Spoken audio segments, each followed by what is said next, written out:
press actives.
Hello, Bhargav.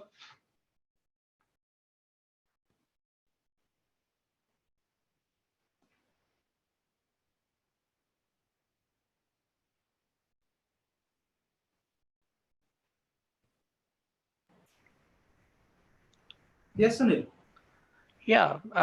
So have you sent me? That link. Yeah. Just refresh that one. They are working on the YouTube link. Just now I have shared a newly generated video link to the team. Hello, Bhargav. Yeah. Hello. Hello. Yes, Sunil. Yeah. Just a minute. Let me. Okay. So it is showing the same page. No. Yeah. So have you sent me that link? Yeah. Just after Just refresh that one. They are working on the YouTube link. So this is recording. The newly generated video link to the team. Hello, Bhargav. Yeah. Yes, Sunil. So this is why this recording is going on. No, it's a YouTube link. YouTube just now YouTube one playing. I just paused that. Okay. Yeah, now it's everything clean. Just now I have shared a link with them. They're updating the new link. Mm-hmm. Okay. So can I see myself on YouTube Live? Yeah, you can see. Not just 2 minutes. They're working on it. Once it's done, I'll give you an update. You just need to refresh the page. Okay. Just I'm waiting. Okay. Yeah. Yeah, I think it's updated. Okay. Let me refresh. Just press Control Shift R.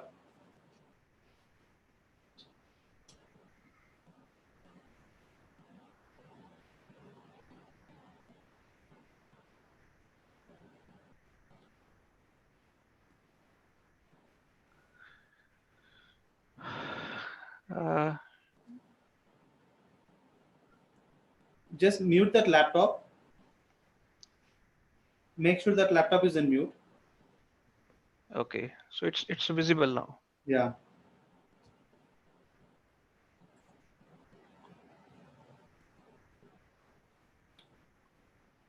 Why it is showing?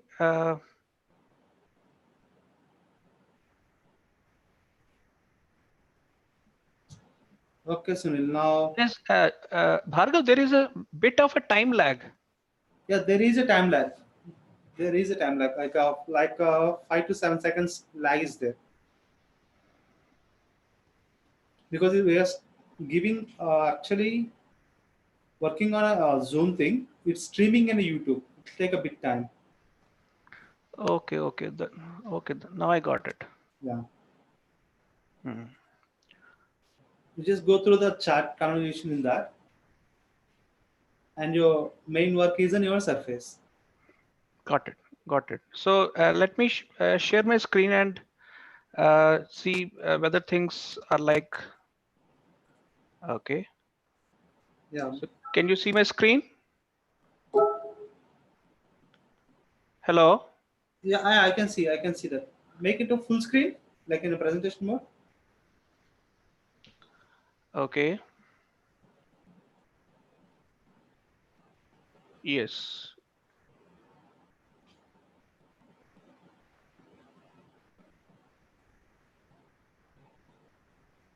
Yeah, got it. Let me see into the landing page also. It reflects here. Yeah, it is happening. It's happening, right? Yeah, yeah. Okay, got it. It's smooth. Now you can go at 11 o'clock. You can start the live event directly. Okay.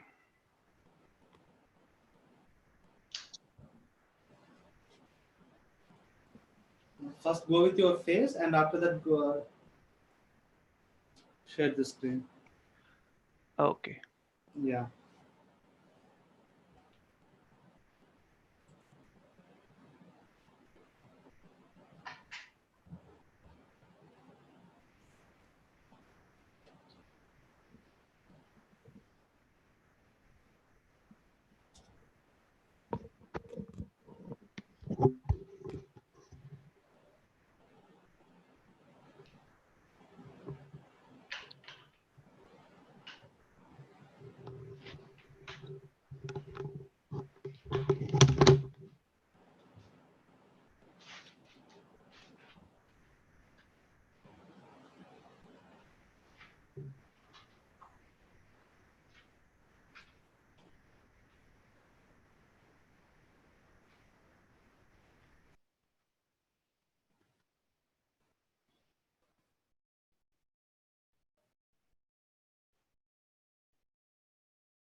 The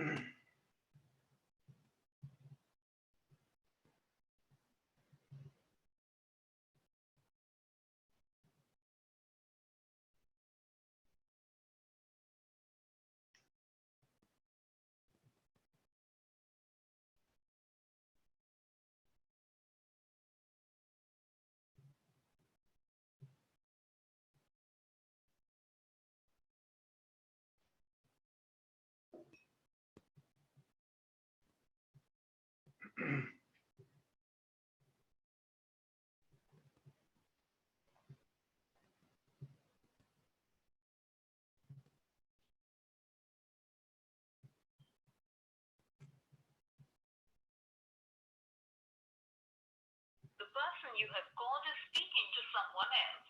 You can wait.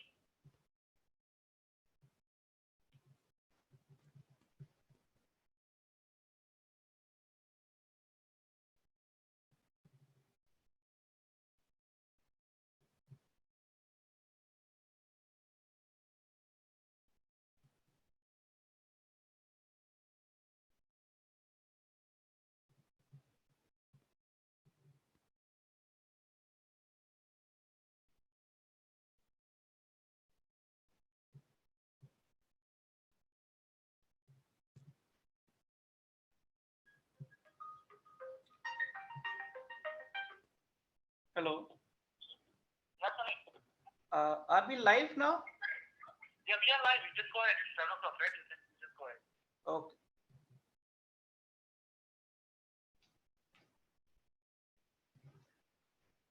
Hello, friends. Myself, Professor Sunil Agarwal, and I'm going to present today's session before all of you. Can you all hear me?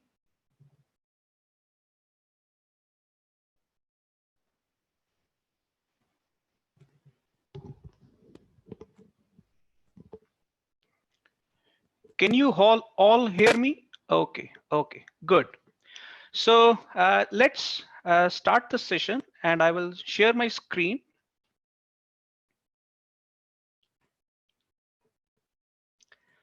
See, today's theme is emerging paradigm of blockchain and crypto fintech opportunities. And before I go deep into this particular session, I'm going to uh, contextualize this entire opportunity within the new project that is Project Libra, launched by Facebook sometime back. So I'm going to show you how an existing organization can actually use blockchain for a new business opportunity. So I will keep that Project Libra in the context and will move from there. See, when in 2009, Bitcoin emerged, and we could see that there was something fundamental that was changing. And we had basically two innovations at a price of one. And Bitcoin and blockchain technology basically laid bare three fundamental problems. And these fundamental problems are very important. The first problem was that we don't have any global notion of money. See, you have USD dollar, but that is not global money. That is a national money which is regarded as global reserve currency, because the range of USD monopoly is very, very wide.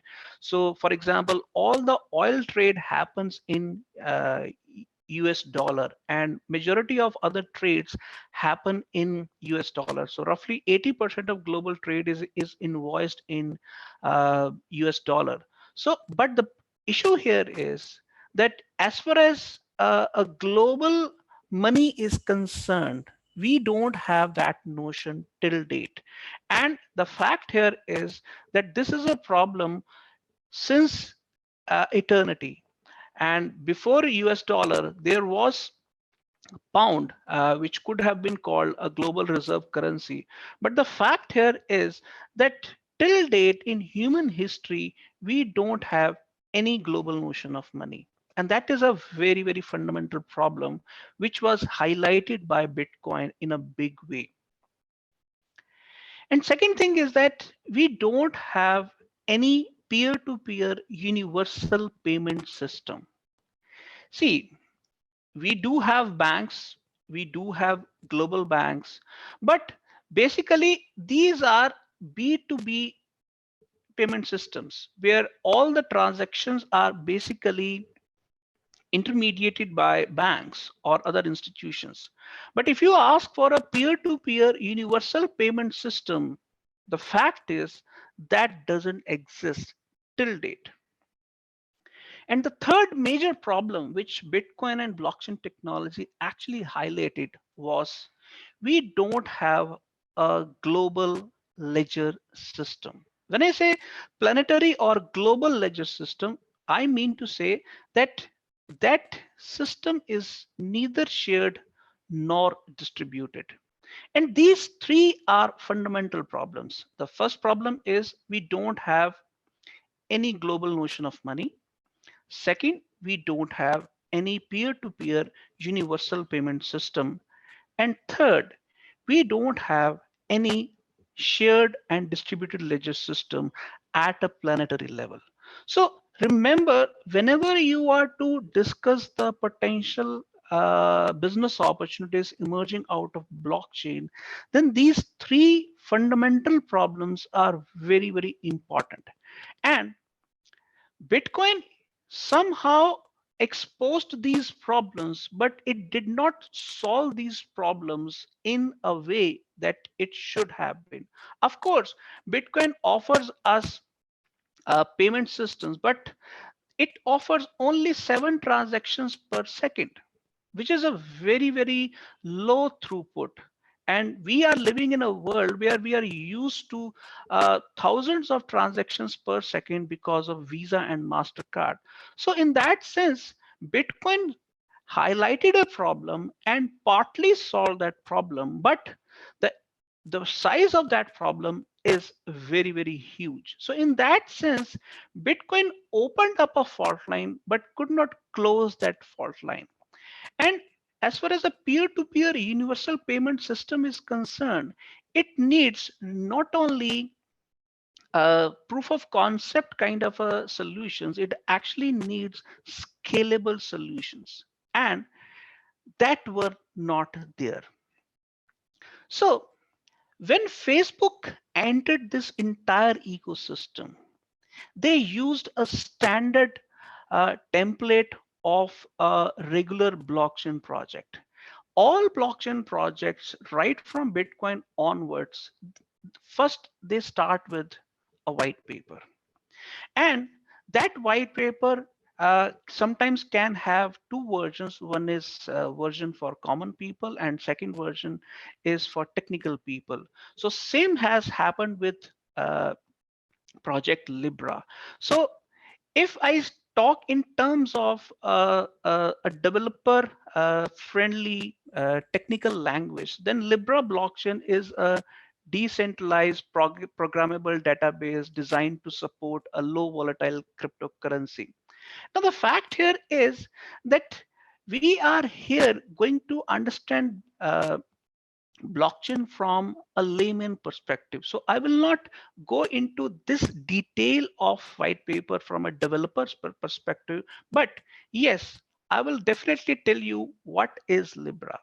See, basically Facebook has designed this particular project for uh, building a simple global currency and financial infrastructure for billions. See, try to understand. It is going to build a global currency, which means Facebook is entering that particular domain which was opened by Bitcoin. So Facebook is going to launch a simple global currency. Second, it is going to enable a financial infrastructure for billions. When I say financial infrastructure, a financial infrastructure is not used only for payments. It is used for n number of other things. So Facebook is interested in a very, very large goal. And most of the elements of that large goal are still understated or not visible before you. But with the way Libra is designed, you can see that there are some serious positions which Facebook is taking, and that they are building a secure and scalable and reliable blockchain. So when I say scalable blockchain, we are not saying that it will be a blockchain like that of Bitcoin or Ethereum, where transaction throughput would be is very low. If it says scalable blockchain, it means it will be able to support thousands of transactions per second. Second thing is that it is a reliable blockchain. When I say reliable blockchain, uh, these are a bit paradoxical terms, but the fact here is that there are a lot of blockchains which are actually not approved by governments. So that's why most of people cannot rely upon that. So I personally feel that reliable means that Facebook is interested in building that kind of infrastructure, that kind of blockchain, which will be acceptable to regulators. And second thing is blockchain project of Libra is building a cryptocurrency, but the most important thing here is low volatile cryptocurrency, and which will be backed by reserve of assets.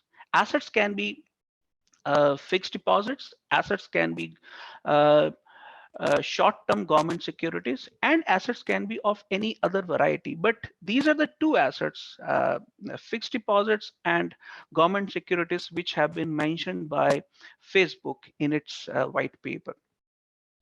And third thing is that Facebook has also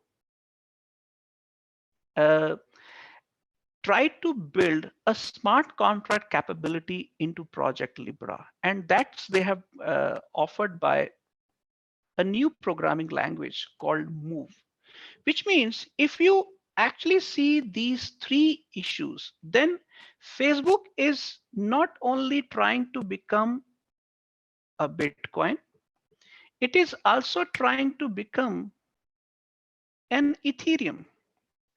And since it is supported by a lot of other players, so it is also trying to become some sort of a hyperledger. Now, all these three are blockchains, but here you see the beginning of blockchain. Here you see the second version of blockchain where smart contract capability was introduced into blockchain. And here you see corporate adoption of blockchains. So if you see Project Libra in a broader sense, then blockchain Project Libra has actually assimilated Bitcoin with Ethereum and Ethereum with Hyperledger. So these three scalable and reliable and secure projects have been actually assimilated into what is Libra.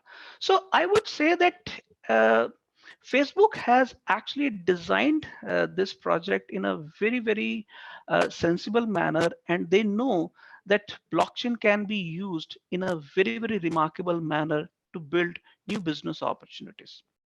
And they have actually tried to assimilate the entire historical progress that has happened in blockchain universe from 2009 to 2019. So all those good points of last 10 years have been assimilated in Project Libra.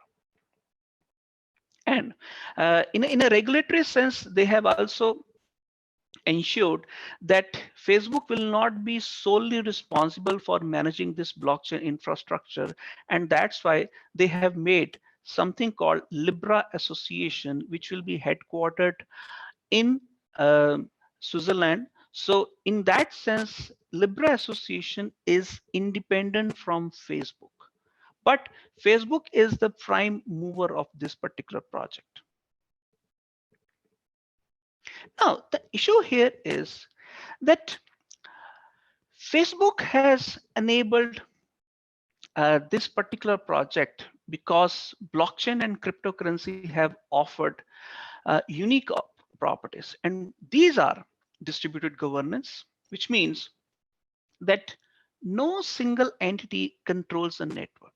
See, try to understand when you discuss about a banking transaction, a bank issues you ATMs, credit cards, and on those credit cards, you can see there is Visa, there is MasterCard, there is RuPay, there are ATMs, there are global merchants. So the fact here is when you say a banking transaction is possible because of multiplicity of players. So in that sense, Facebook sees that they can shift from a social networking player to something different, provided they are able to achieve distributed governance. And here, blockchain is a very big savior for Facebook, because they can shift from one business model to another business model by bringing more partners, and those partners need trust, and that trust is possible through a distributed governance model enabled by blockchain. And second thing is that a blockchain based model will be an open access model, which means anybody across the world with an internet connection can participate in that model. And third, since blockchains are cryptographically linked protocols, so the level of security would be very high, and which will save the funds and data integrity. Now, the fact here is when Facebook is giving these kind of unique features of blockchains and cryptocurrencies, it is also highlighting that this kind of security is not available in current banking transactions.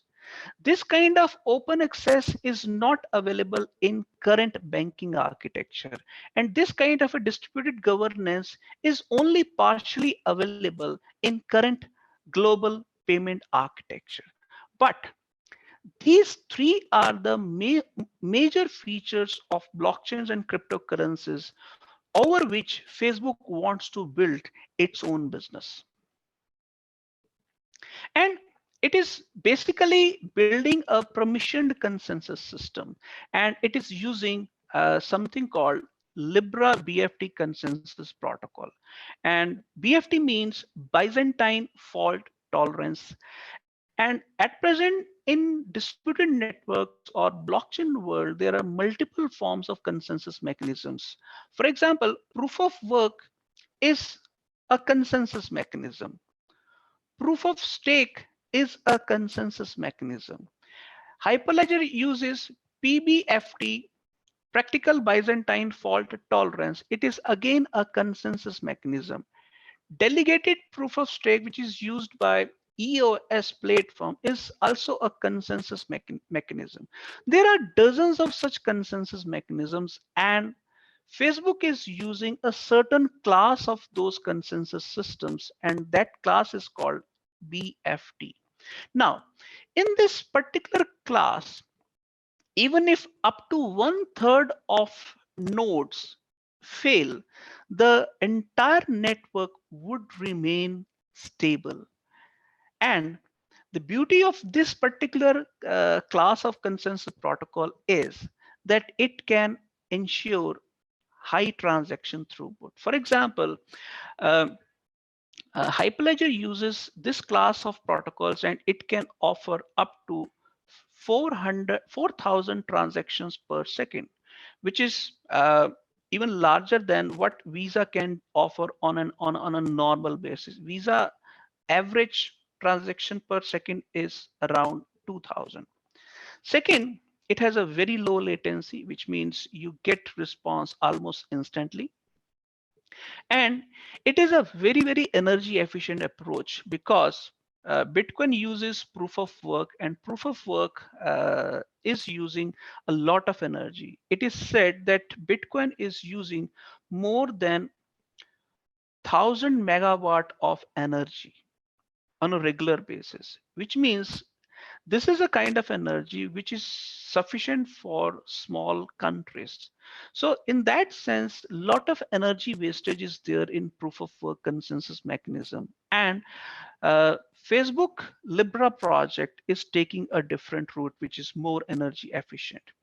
And since it is a blockchain, and within a particular block, all the transactions will be using a Merkle tree structure to store all the transactions. And this works like this.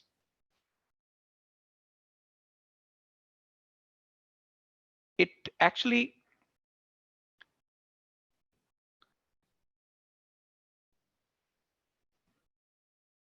this is Merkle architecture.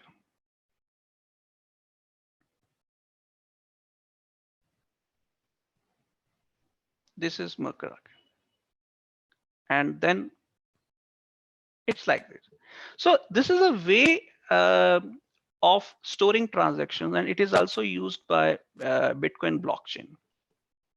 And the most interesting thing is that Libra blockchain would be offering its user pseudonymous identity, which means that you will be having only public keys. It will be more or less identical with Bitcoin.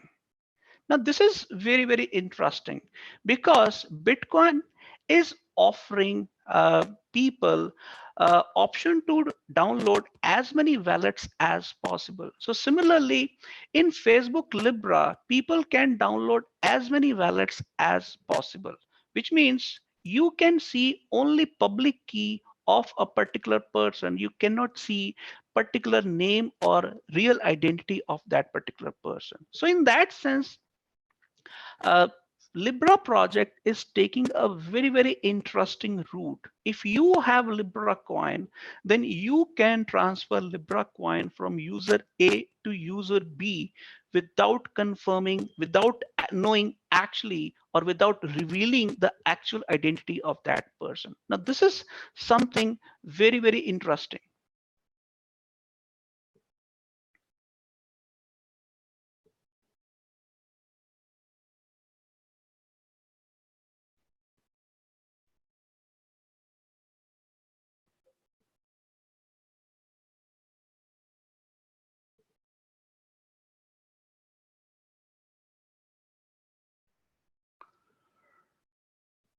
Sorry, friends, I forgot to share the screen.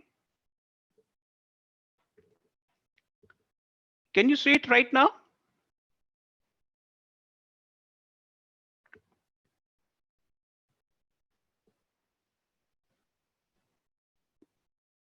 Mr. Vikas, I will come to your questions.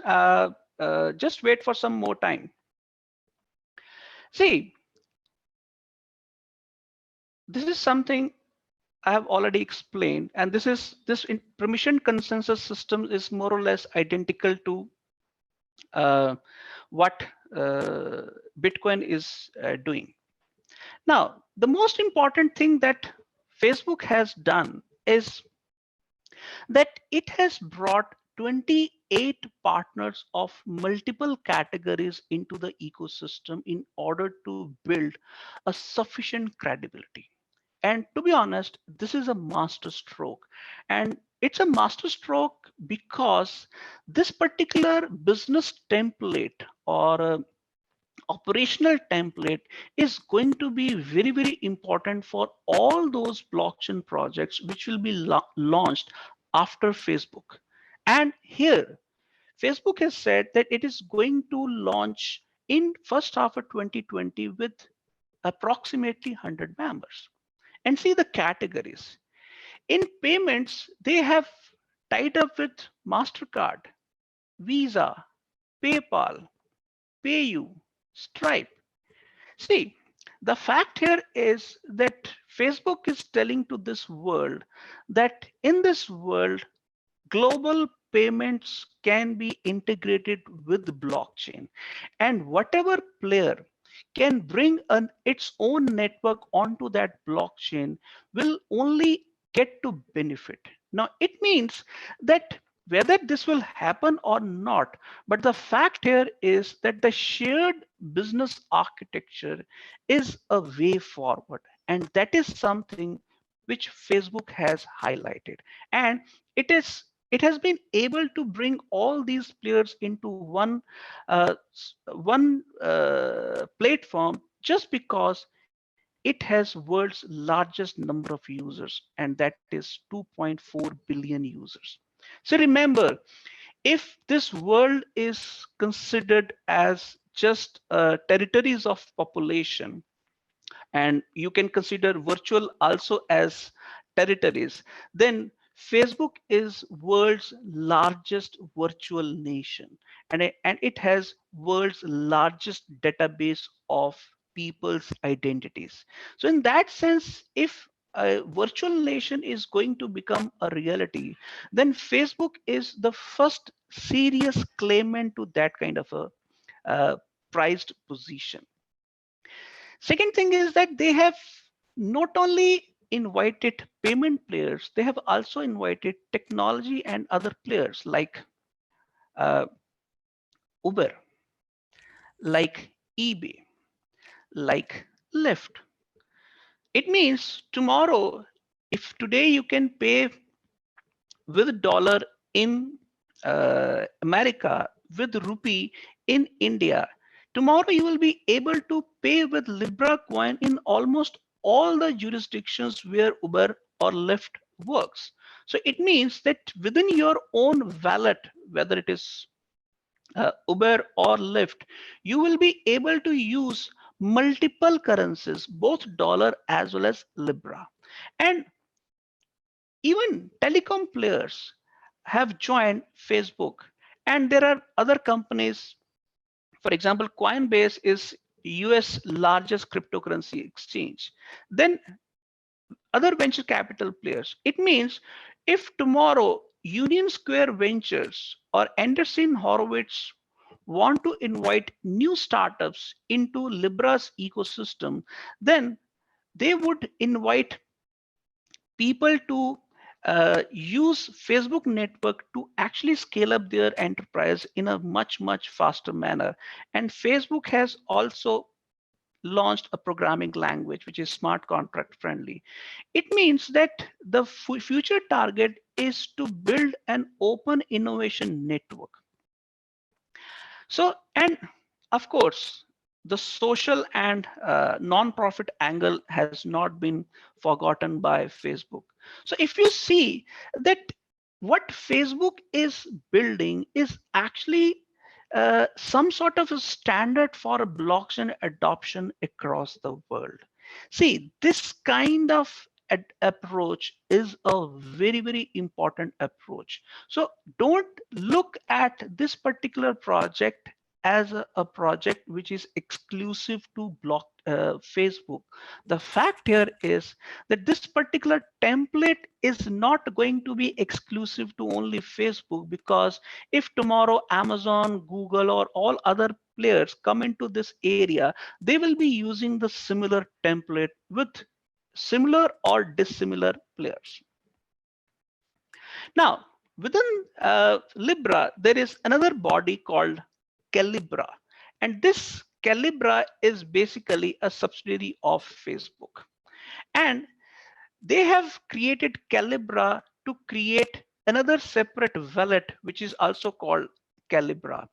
And they are basically doing this in order to convince people that their social data, which is at present with Facebook, and their newly acquired financial data, both would be kept separate. So the current public statement by Facebook is that Facebook as a social network and Facebook as a proposed payment player, those two activities would be separate. Now, whether this happens or not is yet to be seen. But as far as statement is concerned, this shows a certain kind of ethical stance. Whether they revocate this kind of a stance in future? We don't know, but they have clear cut mentioned that they will take uh, a stance where social data would be kept different from financial data. And one of the most interesting thing is that Facebook wants to become Bitcoin by shifting to permissionless mode. Now, this is very, very interesting. It means that in near future, people would be able to use Facebook's blockchain to build solutions on their own. Plus, they will be able to transfer value without any intermediation by any other player, which means they want to kill banks. This is an obvious stance. They want to remove governments in a sense, because ultimately Libra project can become a permissionless project only if peer-to-peer transfer of value is possible. In that sense, Facebook has said that by year 2025, in around 5 years or so, Facebook would try to transform Libra project into permissionless project. And this is a very, very big statement. It also assumes that in coming years, Facebook is thinking that more or less all the public blockchains or permissionless blockchains will become the default uh, ledger infrastructure of the world. So it in this particular statement, there is also a hidden statement that future is going to embrace both permissioned blockchains as well as permissionless blockchains, as well as cryptocurrencies like Bitcoin and Ethereum and fiat currencies as it is today. So it means Facebook is assuming by 2025, this kind of dichotomy between government currencies and decentralized cryptocurrencies would be gone. So if it is gone, only then Libra project can turn itself into a permissionless currency. So there are certain hidden statements in this particular goal, which we must focus upon. And interesting thing about Libra is that it is basically building a very, very unique model, because Libra is a currency that can be burnt and that can also be created, because it is backed by assets like bank deposits and short-term government securities, particularly those securities which are from stable and reputable central banks. So when I say stable and reputable banks, it can mean US, it can mean Eurozone, it can mean India, it can mean yuan, it can mean Swiss franc, it can mean multiple currencies. It means Facebook is going to launch its project that will be acceptable to almost all the users of this world. So in that sense, global payment banking is what is being aimed by Project Libra. Now, issue here is that this is beginning of something very, very interesting, because at present, we have a fractional reserve banking system where we have a CRR of 4%, cash reserve ratio of 4%, and statutory liquidity of around 19% in India. So it means that if 23% is your reserve ratio, then you can actually do payment banking. But here, Facebook is beginning with total backing of bank deposit and short-term government securities, which means it will be not a fractional reserve banking system. It will be 100% full reserve banking system. So this is a very, very important thing because Facebook is actually thinking of redesigning the global banking model or global banking architecture or global banking philosophy. Now, this is something very, very important because if Facebook is able to do this with the help of blockchain, then this would be a fundamentally game changing proposition. And from where the money would come, and these are the two sources. First would be members. At present, Facebook is charging $10 million to from every member, and users would be depositing their own fiat currencies to buy Libra coins. So there would be exchange rates publicized by Facebook in time to come, but these are the two resources from where the money would be coming. And all the members would be paid in Libra coin so that they can encourage adoption by users and merchants. For example, tomorrow Visa can come to you and issue you Libra coin via merchants, or it can issue developers Libra coin for development of multiple applications.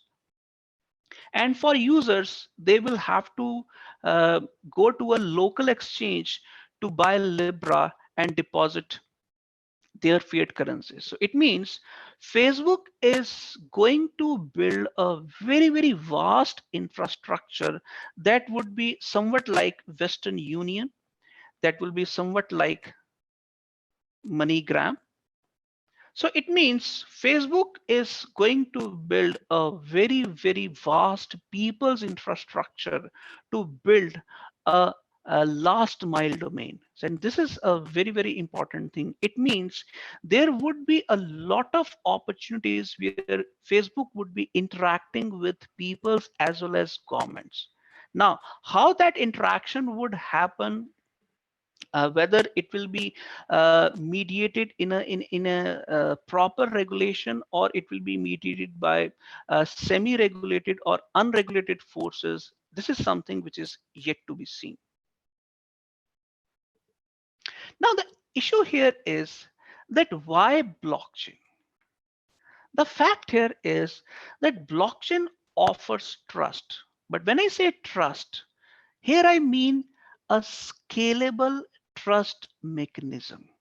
Because if blockchain is offering them a opportunity to bring 28 partners right now, and they are thinking of bringing 100 more partners into their ecosystem, then this becomes a scalable trust mechanism. And this is possible because there is blockchain.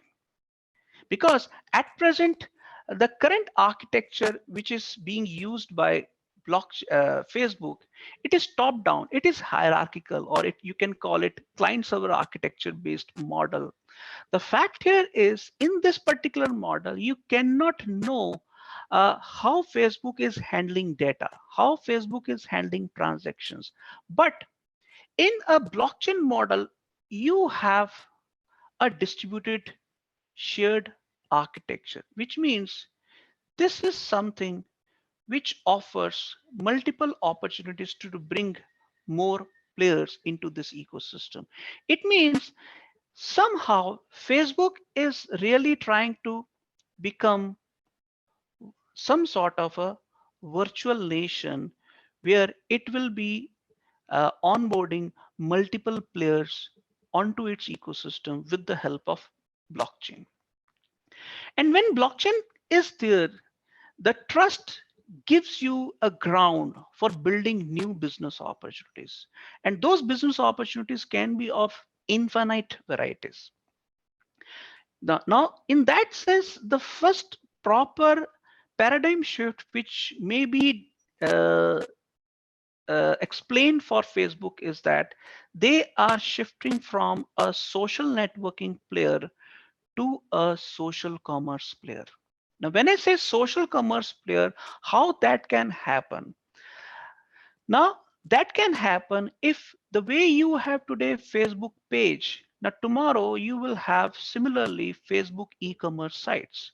And with that, you build monetary incentives for users, and in that sense you are able to build world's largest social commerce site. See, if you can see Amazon today with around $700 billion, or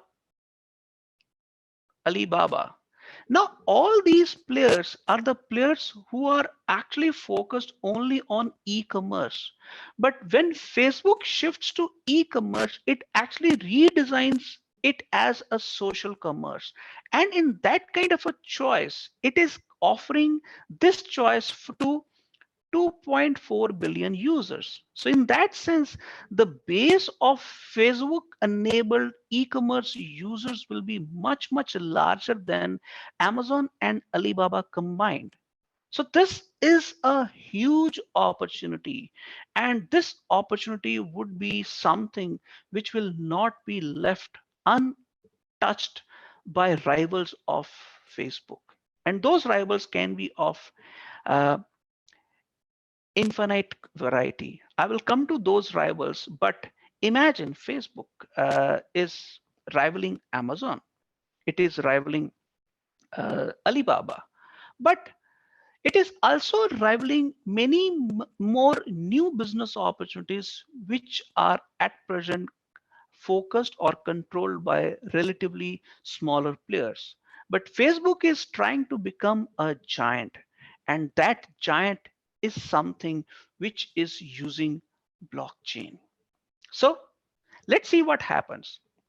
Now, the if you see what can happen, let's try to speculate what can happen.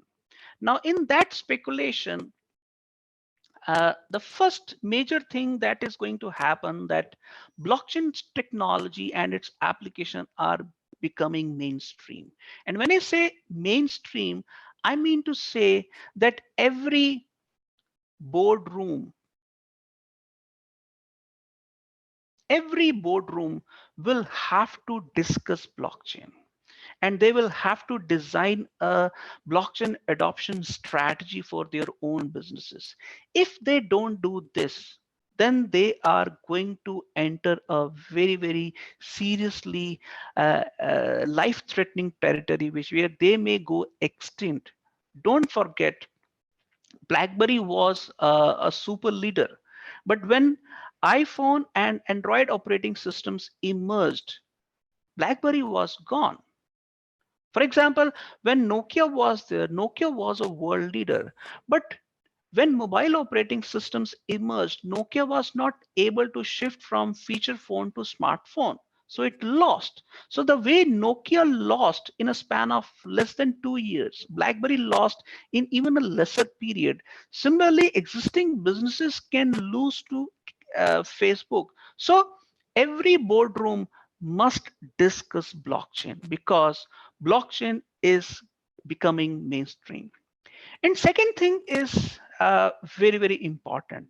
We are seeing something which is very critical, and that is corporate currencies. Now, when Facebook is successfully launching this project, will Google not launch something similar? Will Apple not launch something similar? Or will Apple remain silent? Now, if these players adopt blockchain, will Airtel remain silent? Will Reliance remain silent? Or will uh, Flipkart remain silent? So the fact here is that this particular project has built an irreversible historical proposition, and that is corporate currencies. See, we have been living in the world of fiat currencies, but here you are seeing corporate currencies. Now you may ask, what will be the form of those corporate currencies? And though these forms can differ, these corporate currencies can act as stable coins. For example, Libra is being proposed as a stable coin. And in this world, these stable coins can be of two varieties. One is asset backed, and second is algorithmically managed. Now, both these varieties can be utilized. Securities token offering. This can also happen. Corporate currencies can actually be issued via STO mod, and then it can be also issued as uh, utility coins. Now, in utility coins, currently one of the major example is by Brave browser, and they have issued a cryptocurrency called BAT, where you can actually receive payments in cryptocurrency called BAT if you opt in to watch ads on your browser called Brave. Now, this is a browser which has already been downloaded by 20 million people. But tomorrow, if Brave browser ties up with Libra coin, you may get your rewards not only in BAT, you may also get your coins in Libra. So what is happening here?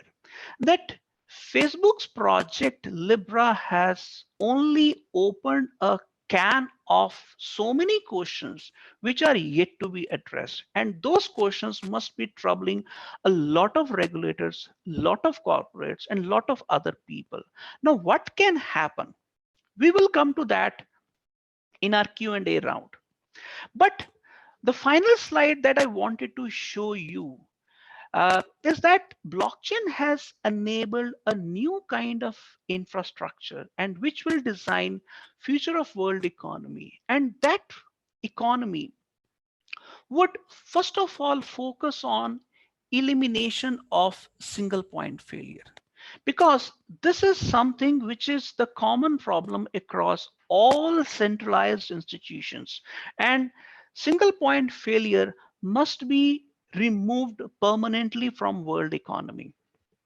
And second thing is that the global infrastructure of the near future would be a peer-to-peer infrastructure.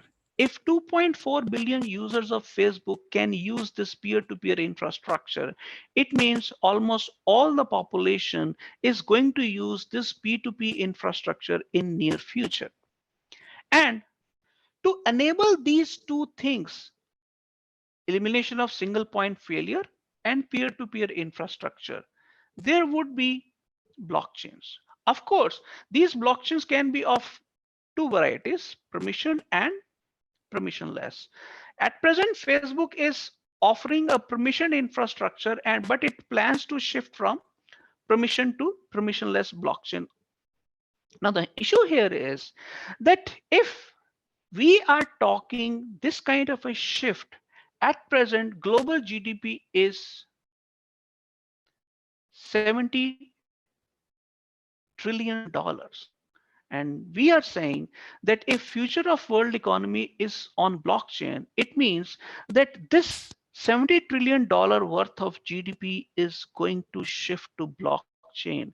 It means this is going to create hell of an opportunity. Whether you build your solution on a permissionless blockchain or a permission blockchain like Hyperledger, Corda, or multi-chain, there would be a huge opportunity. And because of these three features, we are entering seamless cross-border economic grids. And these economic grids would be enabled by smart contracts enabled legal framework. Now, somebody among you may say that smart contracts are not safe. I'm ready to accept that kind of a criticism.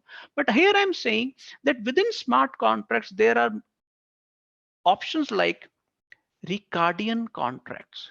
Now, Ricardian contracts are basically natural language processing enabled, which means you can take a a normal English language contract and transform into some sort of a smart contract.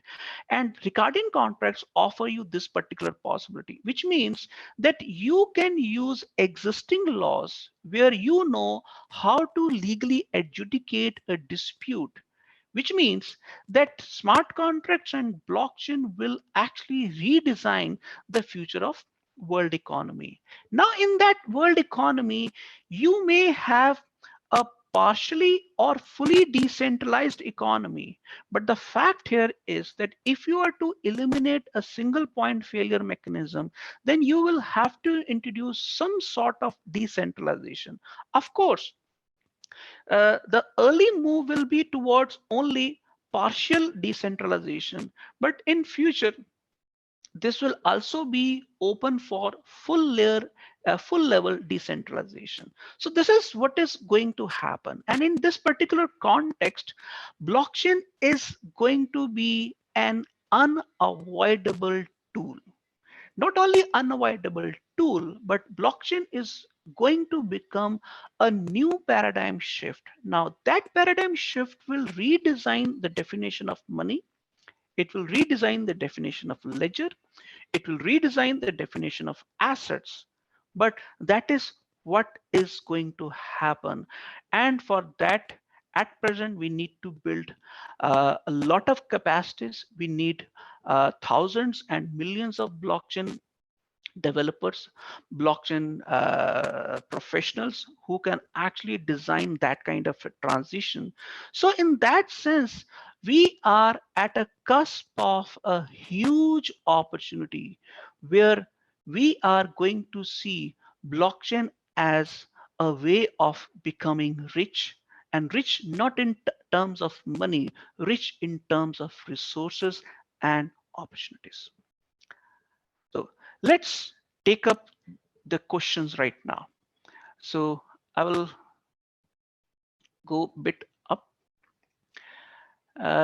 Yes, there is a question by Mr. Vikas Kumar.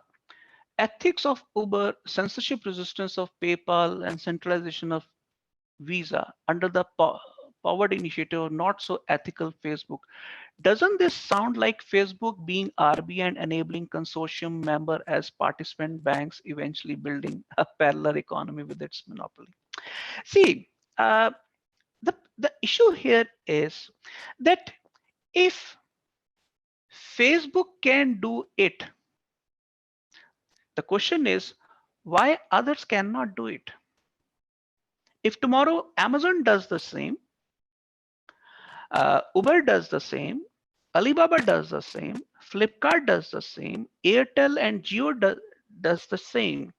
The fact here is, in this kind of a vast market of blockchain enabled applications, you cannot remain unethical for long because your monopoly is going to be broken.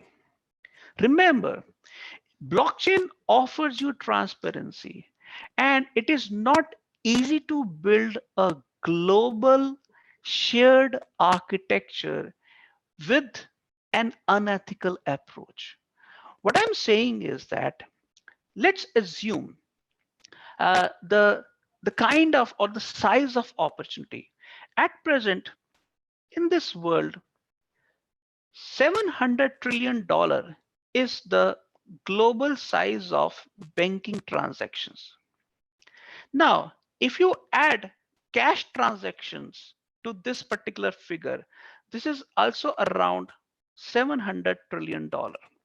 And by 2025, this size is only going to increase. So we are looking at around $200 trillion of transactions, because ultimately cash would shift to digital cash. So the point here is that if this is the size, you may discount this particular size. I'm only taking it as a hypothetical figure, but I personally feel that this is the potential size of total global transactions. Now, if you focus on only 0.1% of this transaction volume as a transaction fee business, you are sitting at a opportunity of $2 trillion.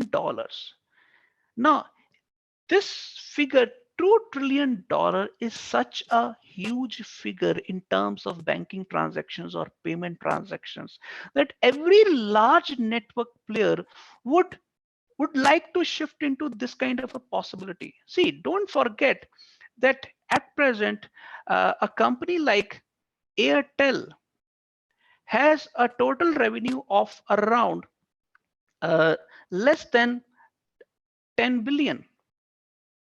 So for them, this kind of a shift would be a eventual shift and a very natural shift. So this is the kind of opportunity which everybody is trying to look at, and no government can stop uh, corporates from entering this particular field. You may say that USA may stop Facebook, but the point is USA can stop Facebook only within its own border. If tomorrow Facebook says that they will not launch Libra for within the borders of USA, but they will launch Libra outside the borders, then USA can do nothing because Libra is an association which is working in Switzerland. So USA as a regulator cannot stop Facebook from launching outside USA. Now, Mr. Mohan is asking, will Uber India accept Libra coin? See, the fact here is that this is a possibility, but for that, we will have to first ask the question, will Indian government accept Libra coin? The issue here is, just a minute, let me.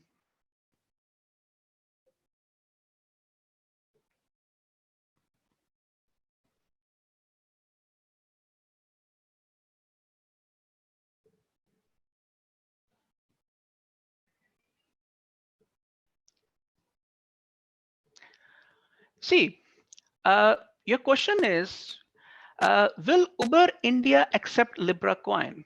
My question is, will Indian government allow Libra coin? And my answer is first, no,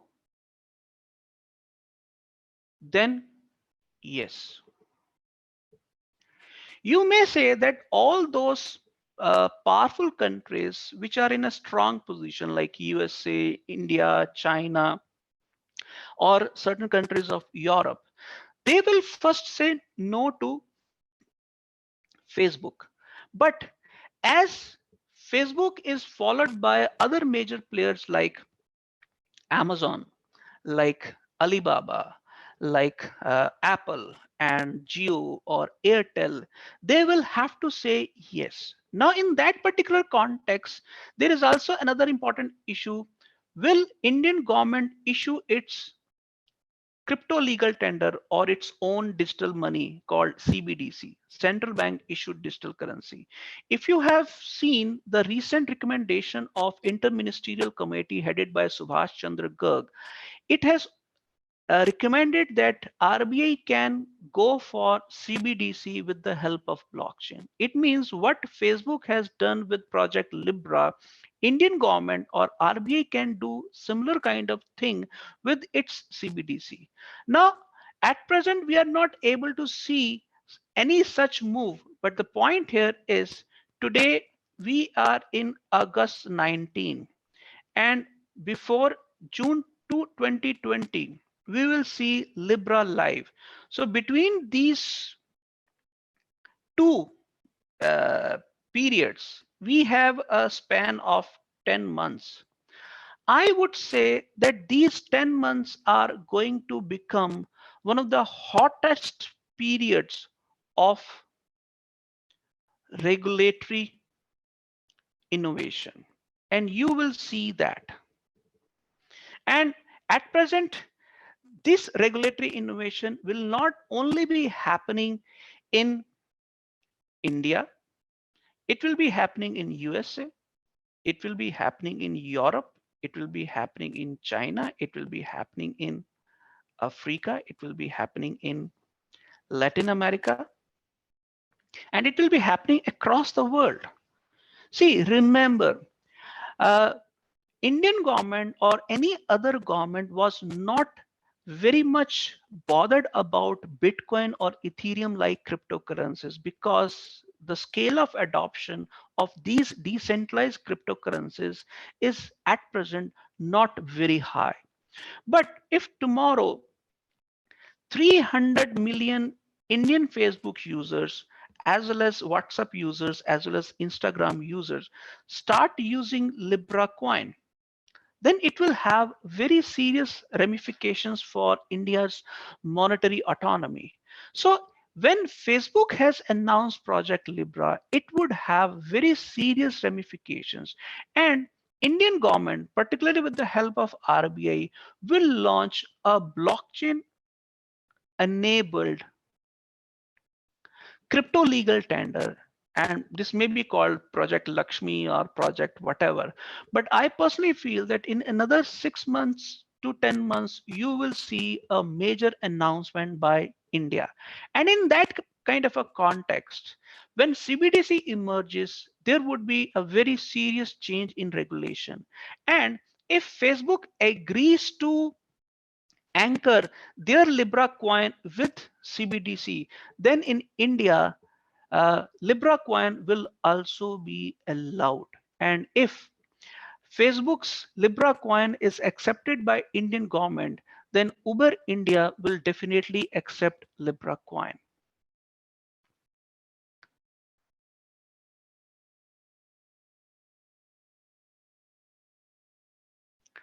Mr. Sai Teja is saying, really can't say that every government is going to use blockchain. Use of blockchain totally depends on necessity. See, Mr. Teja, I do accept this particular statement of yours, but what I'm trying to say here is that with Facebook's embrace of blockchain via Project Libra, we are going to see infinite number of opportunities as well as disruptions. Those disruptions can happen in the world of e-commerce. They can happen in the world of data markets. That can happen in the world of gig economy. We don't know. And in that particular context, there would be many players who would be thinking of blockchain. And this is something where blockchain will go mainstream. And in that kind of a context, you cannot ignore any blockchain application. You may belong to any sector, but blockchain applications would be there.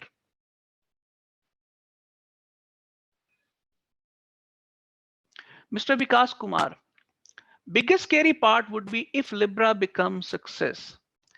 See, the fact here is, as far as all the technology guys or blockchain researchers, for example, there is a very powerful academic group based at RMIT University, Melbourne, Australia. It is saying that Facebook's project Libra is going to be resounding success. So if it is going to be a resounding success, it means we are going to see a world shifting from dominance of fiat currencies to eventual dominance of cryptocurrencies. And those cryptocurrencies will be blockchain enabled cryptocurrencies. And Facebook's Libra is a first project in that direction. See, try to understand that this is a historical move, and this is a paradigm shift. And it will take not a couple of hours to understand this particular shift. It will take months and years to fully assimilate the impact of this particular shift. So that's why I would say that you will see more and more such disruptions happening in next 10 months and uh, uh, further. And this is something which we cannot keep our eyes closed towards. Mr. Vikas Kumar is also saying that this is going to become some sort of a colonial system. I seriously disagree. In the world of blockchain, it is simply impossible to create a colonial system because it will be a shared architecture. And if today Facebook is using its own database, its own huge data monopoly to create some blockchain-based infrastructure. Tomorrow, this can be done by even small governments. They can build their own coins. For example, for your information, Iranian government has recently done two very important things. And first thing is that they have legalized Bitcoin and other mining of proof of work currencies. And second thing which they have done, they have also issued a gold-backed cryptocurrency. If tomorrow ICICI Bank or HDFC Bank comes up with a gold-backed cryptocurrency, will it lead to colonialism or will it lead to a multiple currency model? See, I am saying that we are going to shift from a single currency regime to a multi-currency regime. And this is something very, very important.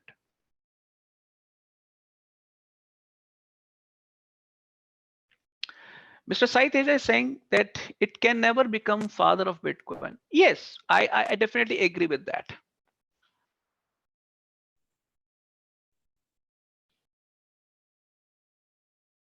See, Mr. Vikas Kumar is saying, who will be authority eventually if B2B imbibed model happens? See, what I'm saying here is that we are shifting from a company-led or a government-led to protocol-based governance model. This is something which is very important to understand because ultimately this entire world is shifting from law-based order to a software-based order. And this is also can be specified that we are shifting from a man-based world order to machine-based world order because ultimately blockchain will merge with emerging disruptive technologies like IoT and AI. And I personally feel that we are going to see very serious and very fast paced disruptions enabled by convergence of blockchain, IoT, and AI. And this is something which is going to happen in such a fast paced manner that nobody would be able to design what would be the future map of the world. See, if an application like Face app can reach 150 million users in 1 week, then can you imagine what would be the pace of all those blockchain applications which will emerge in coming years? So my particular prediction is that we are going to enter into a protocol driven governance model. So this cannot be rise of any kind of colonialism. So in that sense, no single authority would be dictating.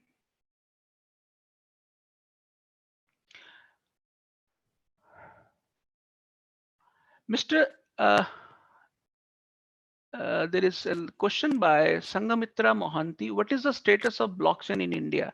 See, when you say status of blockchain, are you asking status of blockchain regulation or status of blockchain ecosystem or status of blockchain innovation?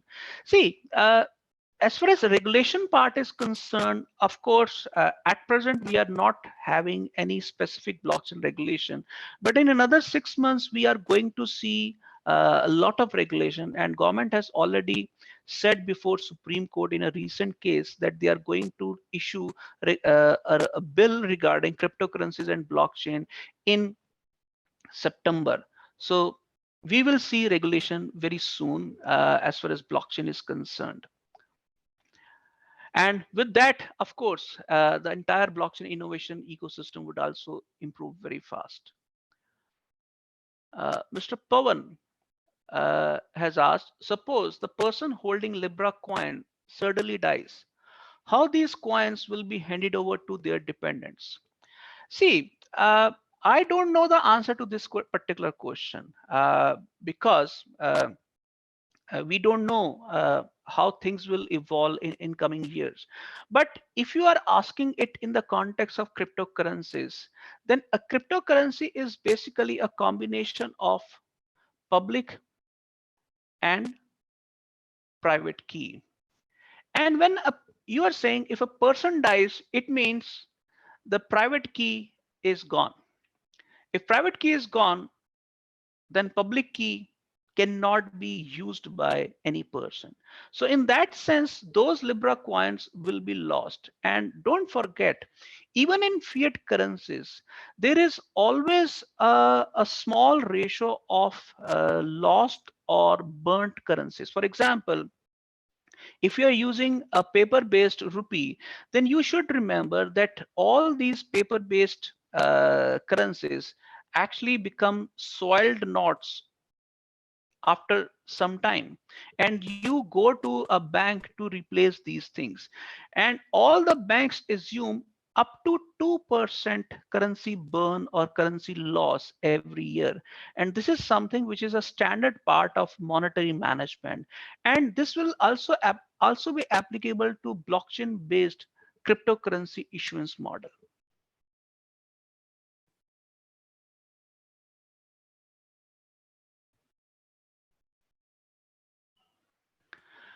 Rudrama is saying distributed ledger technology is an established technology with security permissions. What is blockchain adding to it? See, try to understand. Every blockchain is equal to distributed ledger technology, but every distributed ledger technology is not equal to blockchain. Why? Because let me give you an example. For example, Hyperledger, for example, Corda, for example, directed acyclic graph, for example, hash graph. All these are different examples of distributed ledger technologies, but they are not identical to Bitcoin blockchain or Ethereum blockchain or Dash blockchain or Zcash blockchain. The difference here is that here these are censorship resistant architectures, whereas all these are not censorship resistant. So Rudrama, distributed ledger technology is there, but the fact here is that blockchain has introduced something which is called peer-to-peer transaction autonomy. And that's where the level of decentralization that has emerged after Bitcoin and these permissionless blockchains, this is immense. And Facebook is only going to use this particular area of opportunity to its own advantage. So remember, distributed ledger technology uh, doesn't mean it is blockchain, but blockchain definitely mean it is distributed ledger technology. So I would say blockchain is one step ahead of distributed ledger technology.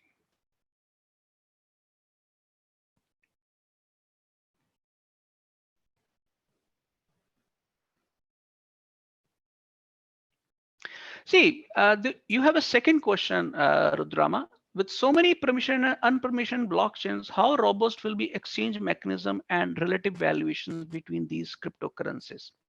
So this is an important question. Let me answer with this new project called Cosmos. Cosmos is a project which actually offers you interoperability. Now, interoperability is basically a way they are basically building a hub of multiple blockchains, which means if tomorrow you have BTC and you want to pay in Libra currency. So with BTC blockchain can connect with Libra blockchain and pay in Libra, which means if you have Bitcoin and you want to pay in Libra, you can use Cosmos Hub to make that payment, and that payment would be done in microseconds because Cosmos Hub can offer you 10,000 transactions per second. This project is at present live and its inter-blockchain communication protocol is going to be launched in a couple of months, which means we are going to see an ecosystem where dozens of different blockchains can actually exchange value in real time, which means people with multiple wallets would be able to make transactions across the board, and they can use one kind of currency to make payments for another kind of currency. And this is going to happen in next 3 to 6 months, which means much before Libra becomes a reality.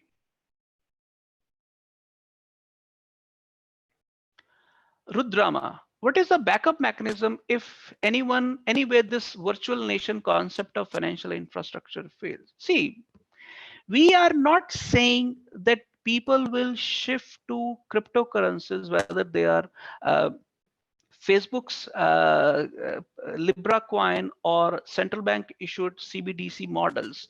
People will shift to all these things overnight. The fact here is all this transition will be spread over a very, very long period. So which means we are going to have multiple options. And ultimately only time will tell that people will stick with paper currencies or cryptocurrencies. But this period of transition can, can be from 2 to even 20 years. For millennials, it can be 2 years. For middle age or old people, it can be 20 years. So we have a very sufficiently large period for that transition to happen. Comu, who will be eventual trust point for a failure transaction if there is no centralized mechanism in blockchain? Just running a smart contract is sufficient for trustworthiness. See, the fact here is that if you look at multiple ways of handling governance, you are basically asking that how the governance model of blockchain world would be handled. See, try to understand that Bitcoin offered a proof of work system, which was in terms of governance mechanism was a very limited and narrow model. Then Ethereum has come up with a new model which they are planning to shift to by 2020, and this model is called proof of stake model, where they are saying that in this model people will be having a much larger scalable blockchain infrastructure where they can have 15,000 transactions per second. But at present this entire thing is being controlled by or being managed by Ethereum Foundation. Now, your question is that in that kind of a context, how the governance would be decentralized. And in that sense, if you see EOS blockchain, it is using a new governance consensus mechanism, which is called delegated proof of stake. And there is also another blockchain called Tezos, and it is also using a new liquid proof of stake, which means that if users and validators decide to engineer a change, then that change would be accepted as at a protocol level. The fact here is that we are moving into a world where protocol governance has not one model, not two models, not three models. It is going to have a large number of governance models, and those governance models would be dependent upon how the users and stakeholders of that blockchain try to decide.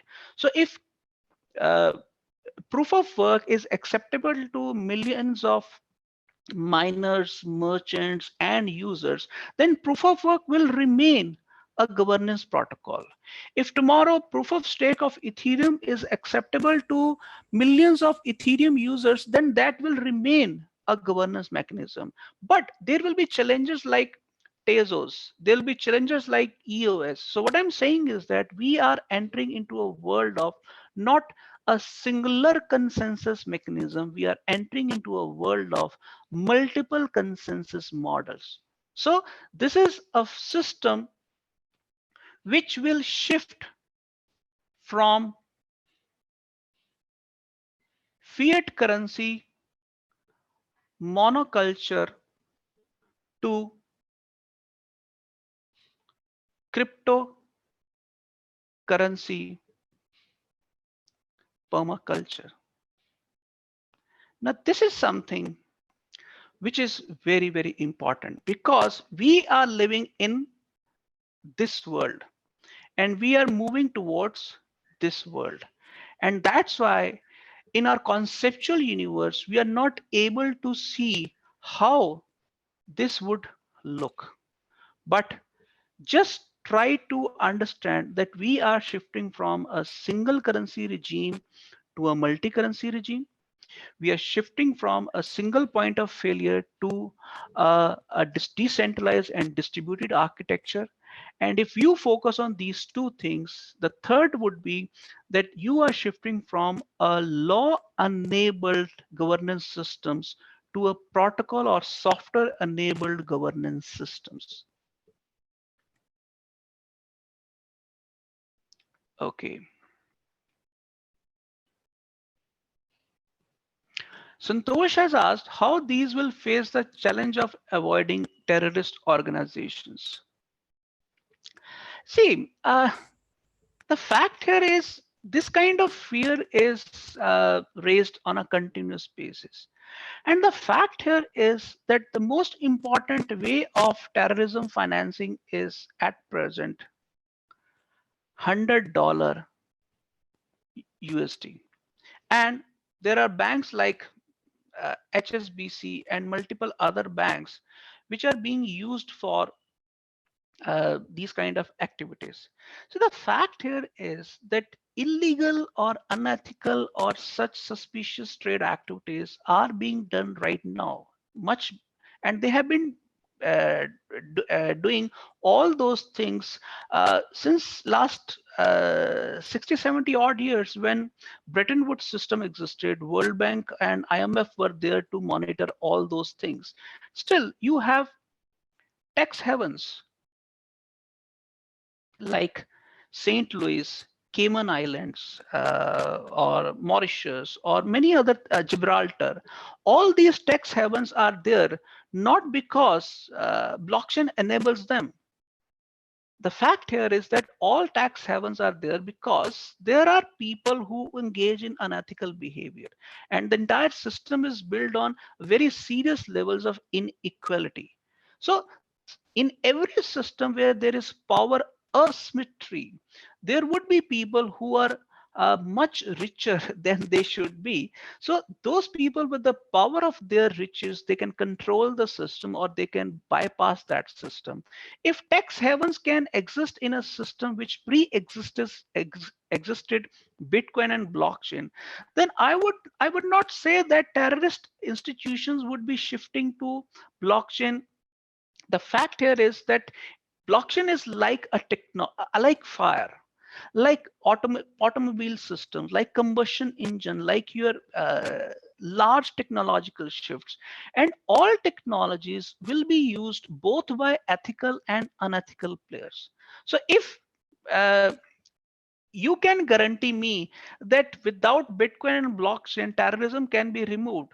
The fact is, terrorism has been there before blockchain and Bitcoin. And the fundamental reasons of creation of terrorism is not because there is blockchain, the fundamental reason of terrorism is there because there is too much power in too few hands.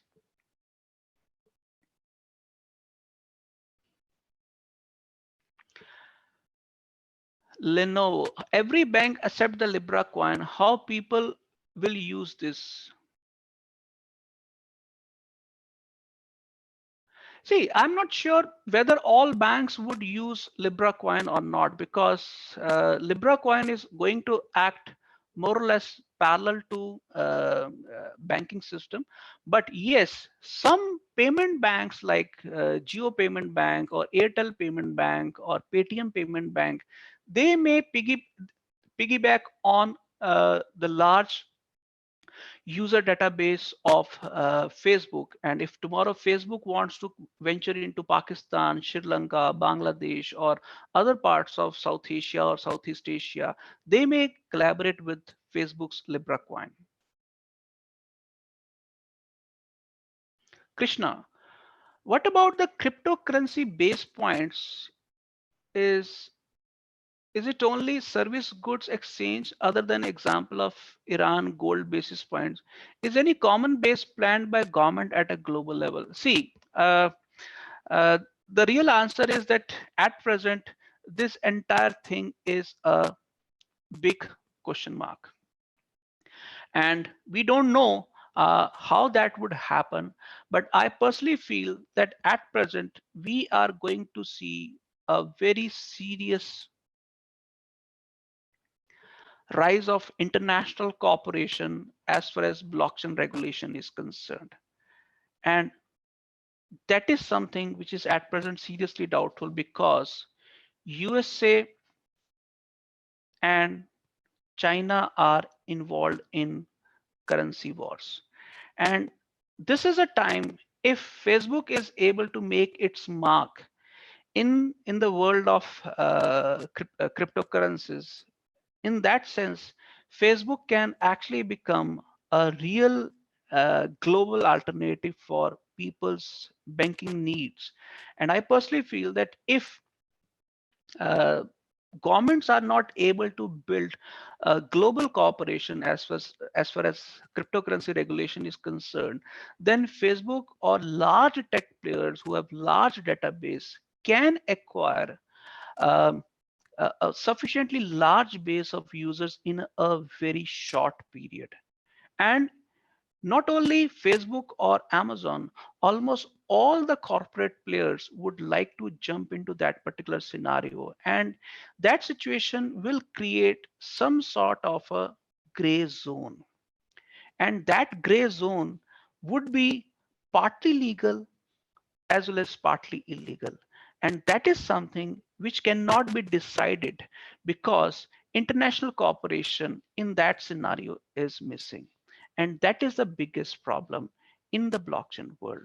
And that problem will be solved sooner or later, but I can't put a timeline to it.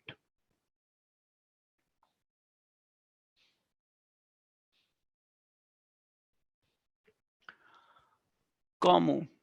Sir, it means a consensus of network is followed in blockchain, be it proof of stake or proof of work. Yes. In that case, how far the peer entities are identified with decentralized identifiers? Because again, that is a consensus mechanism, if I'm not wrong. Yes. See, uh, at present, uh, what Facebook is saying that you can download as many wallets as possible, which means that if I download my CA Libra wallet, then I will have one public key which I will share, and I will have one private key. But I may have one Libra wallet in India, one Libra wallet in US, or I may have uh, four Libra wallets, because this allows me to create n number of public identifiers, which means that my entire identity management will be completely decentralized. It will be within my own device. So it means as far as identity is concerned, more or less, this will remain beyond any centralized database. Of course, this is what Facebook is promising, but broadly, my belief is that it will be very difficult to Facebook to mine your data the way it has been able to do in the context of social networking platform. I doubt whether Facebook can do similar kind of things in a global payment banking transaction, because in that world, its revenue would not be from advertising, its revenue would be transaction fees. And let me give you a small example. At present, you have 2.4 billion users.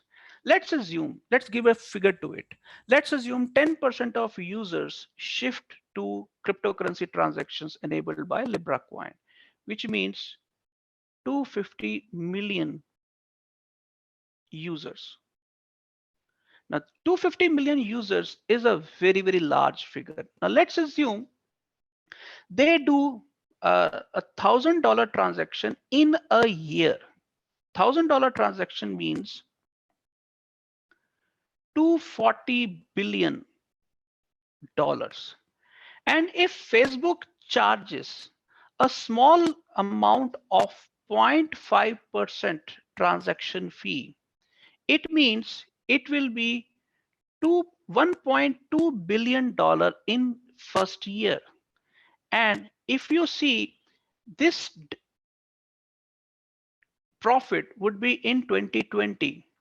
And if you start moving further, by 2030, this figure from $1.2 billion can even reach to $120 billion.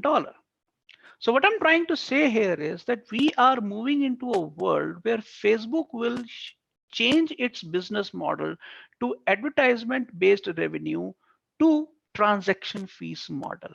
And this kind of opportunity is also very, very attractive for players like Google. They will not sit idle because ultimately Facebook is venturing into their territory.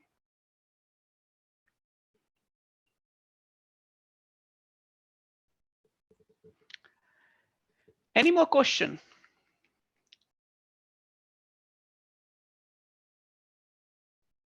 Okay, so we have completed our desired time. So I will be concluding my session. So I'm very, very thankful to all of you for joining this particular session.